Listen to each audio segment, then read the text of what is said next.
নমস্কাৰ বন্ধু বান্ধৱীসকল, মোৰ নাম পুলকেশ। আপোনালোক সকলোকে মোৰ এই চেনেল এছামিজ নলেজলৈ শুভেচ্ছা জনালোঁ। আৰু আজি আপোনালোকৰ বাবে লৈ আহিছোঁ 7টা প্ৰশ্ন।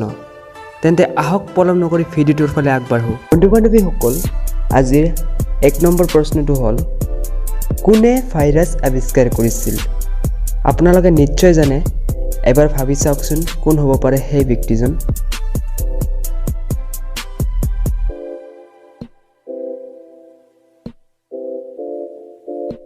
ইয়াৰ উত্তৰটো হ'ল ইভনেয়স্কিয়ে। হয় বন্ধু বান্ধৱীসকল, এওঁই ভাইৰাছ আৱিষ্কাৰ কৰিছিল।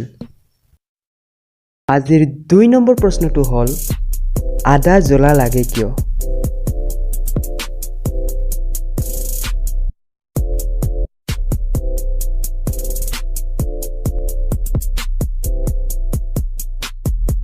ইয়াৰ উত্তৰটো হ'ল, আদাত গিঞ্জেৰল নামৰ এবিধ ৰাসায়নিক পদাৰ্থ থাকে, সেয়ে আদা জ্বলা লাগে। 3 নম্বৰ প্ৰশ্নটো হ'ল, মটৰ গাড়ী আৰু ৰেলৰ ডবাৰ খিৰিকীত কোনবিধ কাঁচ ব্যৱহাৰ কৰা হয়? আপোনালোকে নিশ্চয় জানে।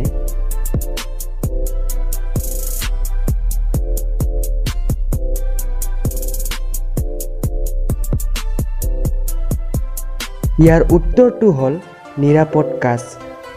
হয় বন্ধু বান্ধৱীসকল, ৰেল বা মটৰ গাড়ীৰ খিৰিকীত এই কাঁচহে ব্যৱহাৰ কৰা হয়।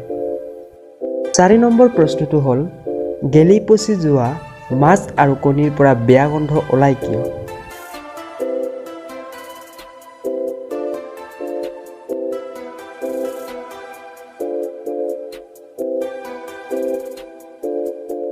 ইয়াৰ উত্তৰটো হ'ল, যেতিয়া মাছ আৰু কণী পচি যায় তেতিয়া সেইবোৰত ছালফাৰ H2S উৎপন্ন হয়, সেয়ে বেয়া গোন্ধ ওলায়।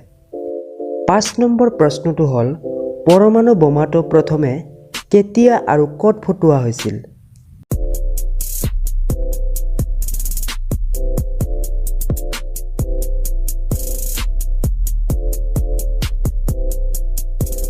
ইয়াৰ উত্তৰটো হ'ল 1945 চনৰ 16 জুলাই তাৰিখে নিউ মেক্সিকোৰ মৰুভূমিৰ মাজৰ জিৰ' হিল নামৰ পাহাৰৰ ওপৰত প্ৰথমে ফুটোৱা হৈছিল।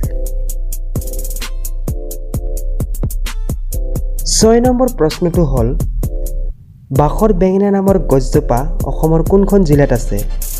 আপোনালোকে নিশ্চয় জানে। যদি নাজানে এবাৰ ভাবি চাওকচোন ক'ত হ'ব পাৰে।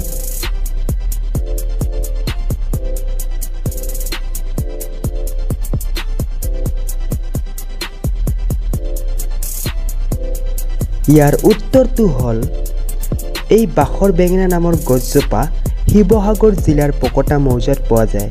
কেতিয়াবা গ'লে আপোনালোকে এই গছজোপা চাব।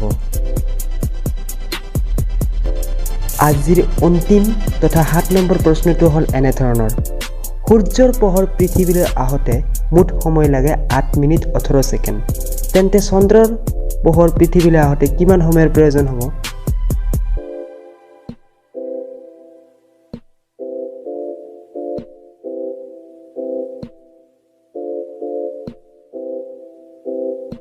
ইয়াৰ উত্তৰটো হ'ল 1.3 ছেকেণ্ড সময় লাগিব। আপোনালোকৰ বাবে এইটো সাঁথৰ, চাফা হ'লে ক'লা, লেতেৰা হ'লে বগা, ই কি চেপেটা বস্তু ল'ৰাহঁতক লগা।